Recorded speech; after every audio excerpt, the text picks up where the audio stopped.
And this Gursikh who reads Gurbani, who understands Gurbani, who practices Gurbani, their shadow is cast upon someone, a manmukh, who's completely stubborn, who doesn't like reading Gurbani, who just refuses to walk on the path of Sikhi. That person will change. But the condition is this Gursikh must be really, really strong spiritually.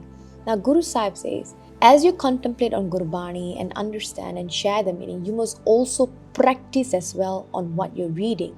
So walk the talk. So basically what we are saying is practicing what you preach and not just saying, Hanji, I accept it. If Guru says, or if someone says, please bring that book, and you said, yes, I understand what you're saying and I know there's a book there. Guru Sahib says, bring the book. That's the instruction. And you say, yes, I understand, I acknowledge you and I'm listening to you, I understand. But you're not doing what you're supposed to do. So Mara says, walk the talk, practice what you read and understand Gurbani, and then you will become such Gursikh that when you meet other people or when a manmukh comes across on your path and your shadow, your prabha, your influence on them will make them change their lifestyle and become a better person.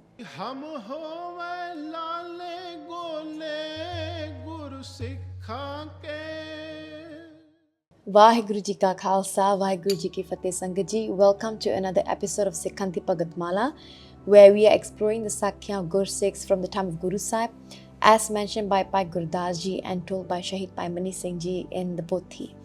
So now we are at Guru Arjan Dev Ji Maharaj. So the past few paudiyan have been on the Sikhs of Guru Arjan Dev Ji, and this paudi is on the Sikhs of Punjab.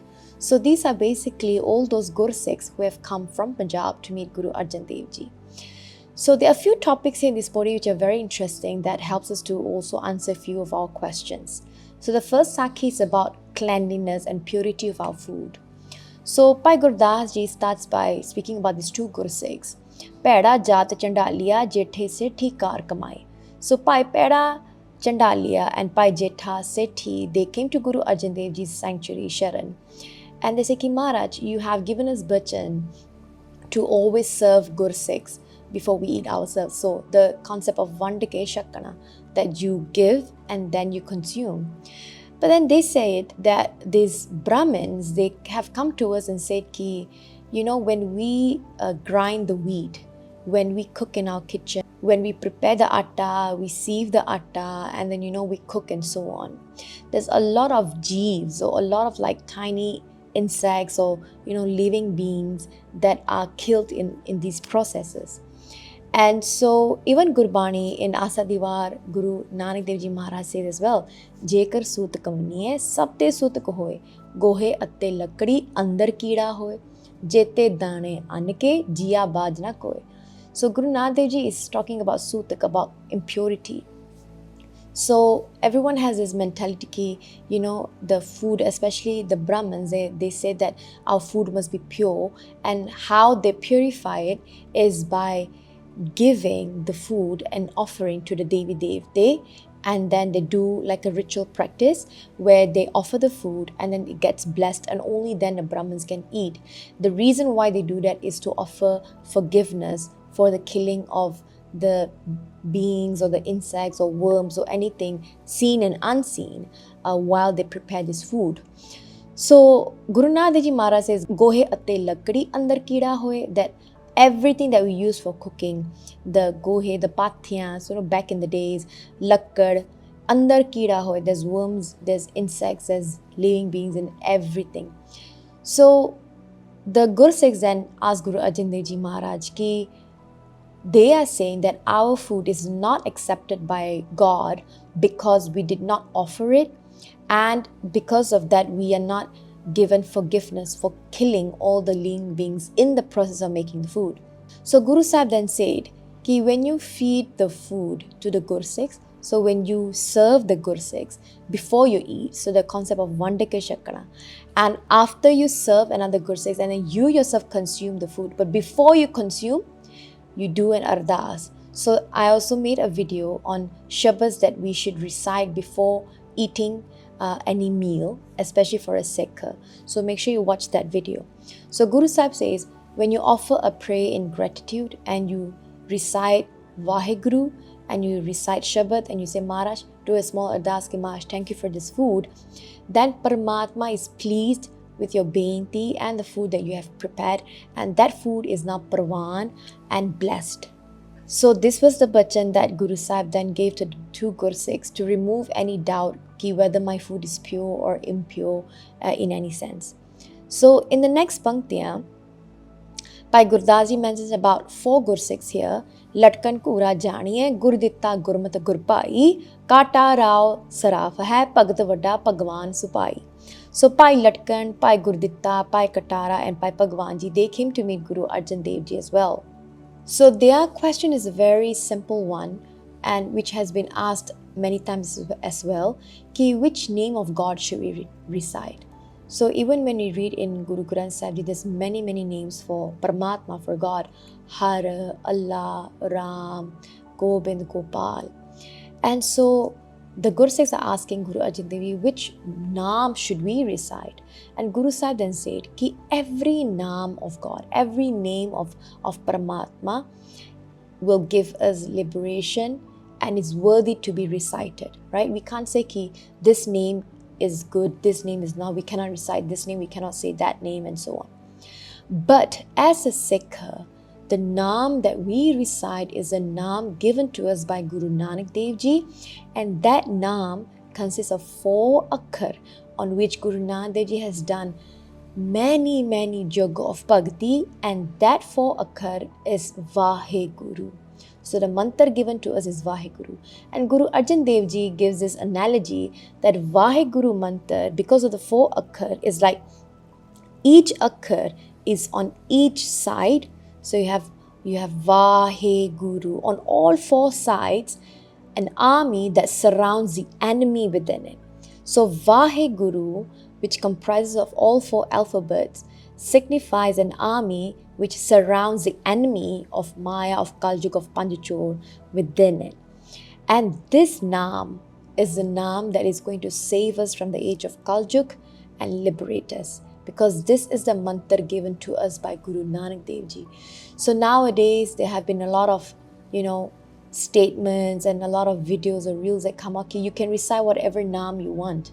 Well, you can praise Vaheguru in any name, in any word that you want that is mentioned in Gurbani. You want to praise Vaheguru ki Ram, Har, Gobind, Gopal. You want to praise Paramatma however you want. But when it comes to reciting a mantra that is given to us, and that mantra is Gur mantra, which is Vaheguru. And Bhai Gurdas Ji mentions this as well, ki Vaheguru Gur mantra hai, jap ho main khoi.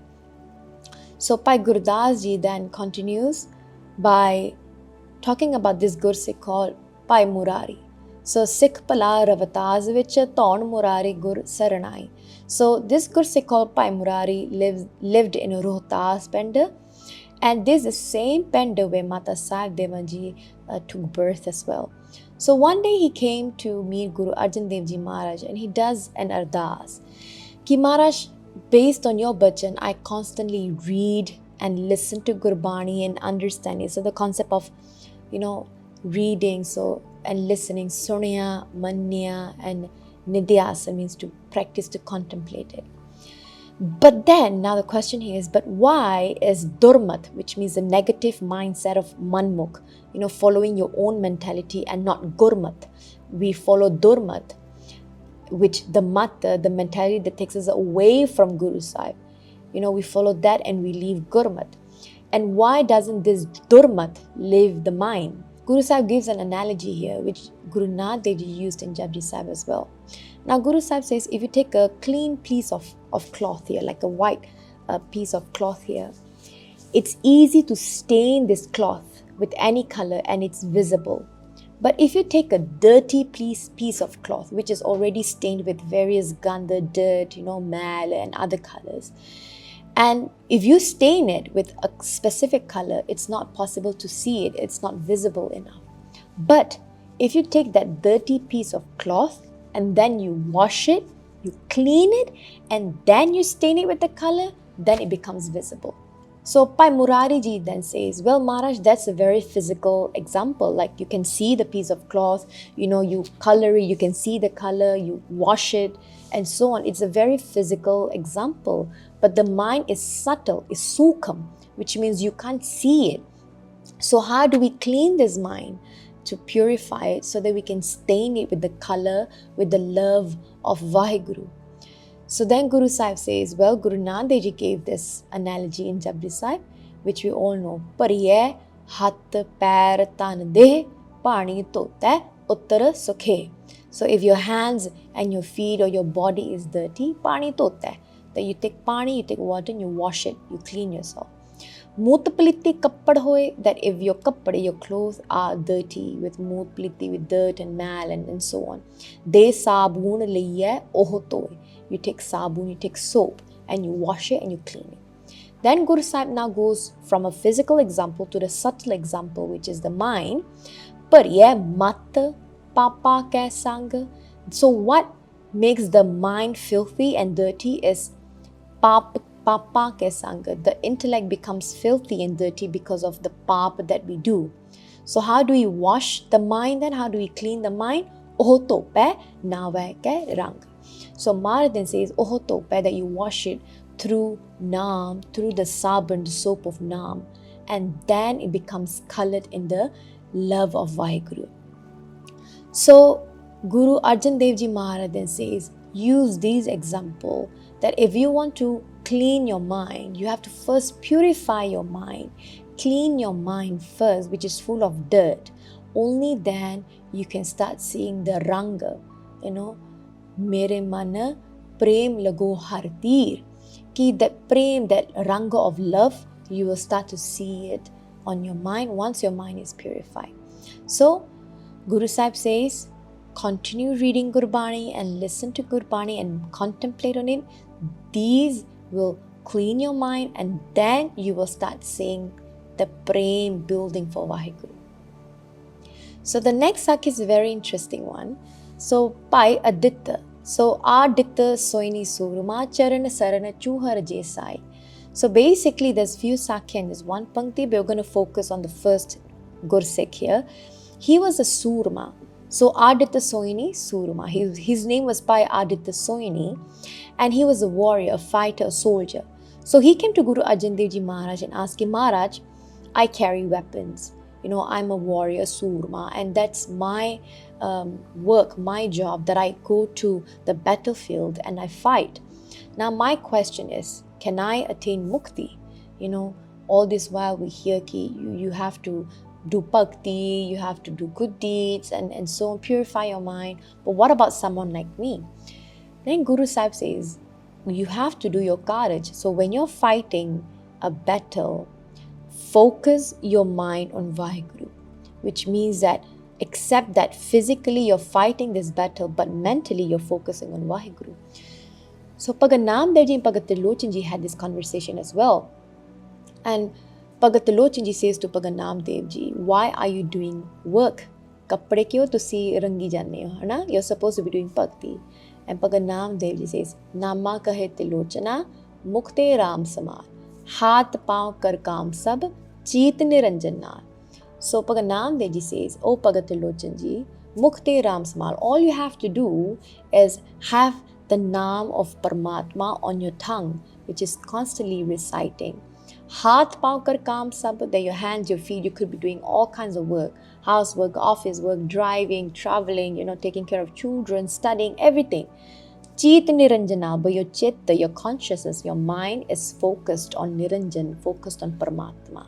So that's the key here. Guru Arjan Dev Ji was telling to Pai Aditya Soini as well, that you are doing your courage, your work, but your focus is on Vaheguru. Second is you must only fight a righteous battle.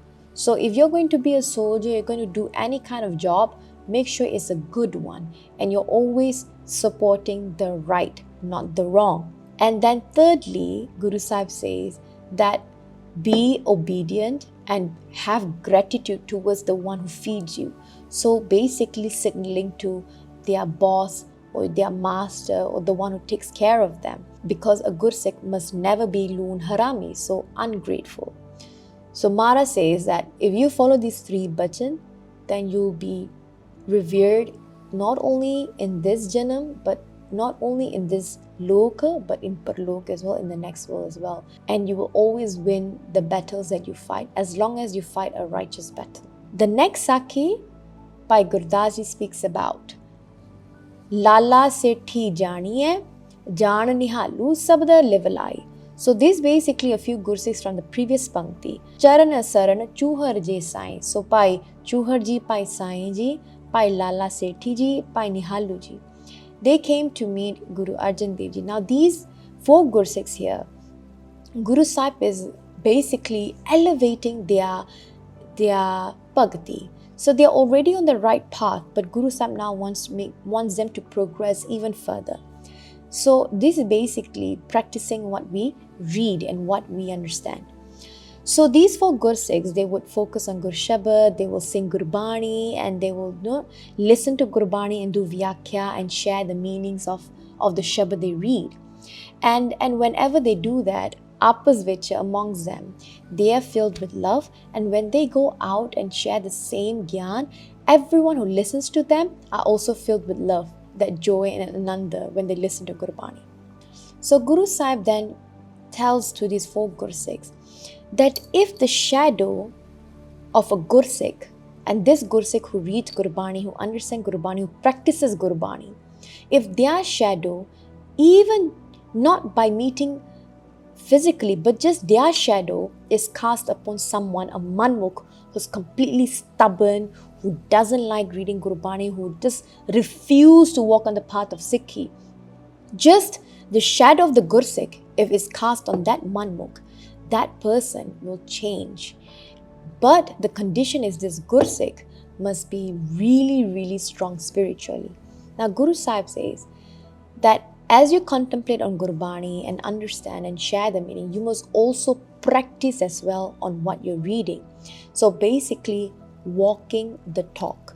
So walk the talk. So basically what we are saying is practicing what you preach and not just saying, Hanji, I accept it. For example, if Guru says, or if someone says, please bring that book. And you said, yes, I understand what you're saying and I know there's a book there. And Guru Sahib says, bring the book. That's the instruction. And you say, yes, I understand. I acknowledge you and I'm listening to you. I understand. But you're not doing what you're supposed to do. So what difference does it make when you just accept? Right? Mara says as well,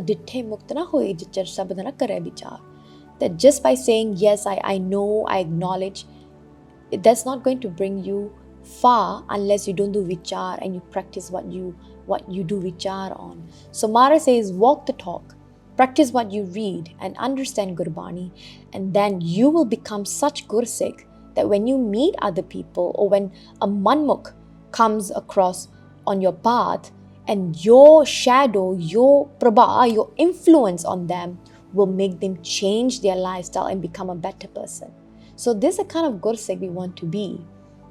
Now the last Sakhi here is about few Gursikhs here, 3 Gursikhs.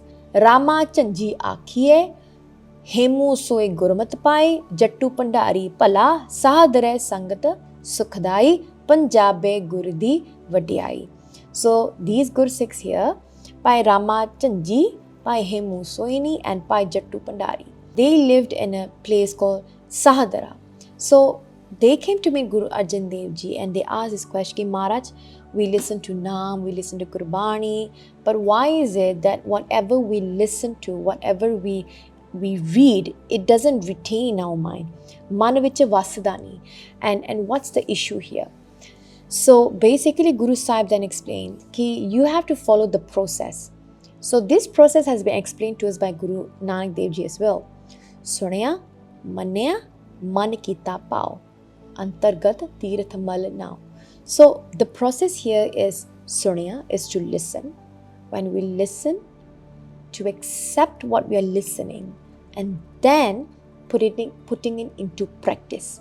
So the transition from theory to practical. So Sikhi is always about theory and practical. Whatever you read, you must transform it into your practical life. whatever you understand, whatever you accept, you must practice it in your life. It's not just reading, listening, but not actually doing the actual work. So Mara says there are two types of listening. The first one is you're listening, but your mind is not focused.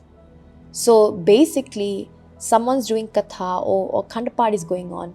You're sitting there physically, and your physical ears are listening to Gurbani being recited or Simran being done, but your mind is not focused. There is positive effect of that as well, but it doesn't retain for very long. It's very short term. Guru Sahib says that the second type of listening is basically when your mind is focused on what you're listening. Even though you're listening for a very short time, you're just sitting for 5 minutes, and for 5 minutes your mind is focused and you're just listening to Simran or one Shabad Kirtan or 5 minutes of Gurbani. But because in the short period of time your mind is very focused, then it retains in your mind for a very long time. The effect becomes longer. Now, the problem comes is we listen and we focus, but now when we leave that space, when we go back to our normal routine, going back to work and daily routine and so on, we get busy with our schedule, then whatever we experience through that listening doesn't retain for long. Why? Because we have not accepted it and understood it. So the second step is very crucial, which is accepting the gyan, the knowledge that we have heard, and understanding it. So when we understand it, we do vichar, we accept it. Now it sticks in our mind. Now even when we have left that space where we heard Gurbani, we have gone to different environment in our home, in our office, that gyan that we understood and accepted is now within our mind. Now the third step here is crucial, which is Nidhyasana. So Nidhyasana is basically when you practice what you have listened and what you have understood and what you have accepted. So when we do these three in order, Mara says, then our sins are washed away, and then Gyan, spiritual wisdom, will take its place in our mind. And that's how whatever we read, whatever we listen to, it sticks, it stays in our mind, enshrines in our heart, and that prem for Vaheguru is then built. And it wouldn't be an up and down process, but rather it's a sahaj journey where it constantly gets built up, little by little by little. So Mara says that if you follow this process of sonaya, of listening, manaya, to accept and understand, nidhyasana, which is to practice, then Mara says we will not be stuck in the cycle of life and death, and we will become Jivan Mukt. Jivan Mukt, so akhiye mar jeeva marya. That we become Jivan Mukt while we are alive because of following this process, these three things here. And Guru Nanak Dev Ji has given us these skills, but now it's for us to accept it and put it into practice. So Sangaji, this pauri is about these Gursikhs who were from Punjab, and they've met Guru Arjan Dev Ji. Very clear-cut answers Guru Sahib have given them, which are very practical for us now as well. So hope you learned something from this pauri, and we'll look forward to the next one. Vaheguru Ji Ka Khalsa, Vaheguru Ji Ki Fateh.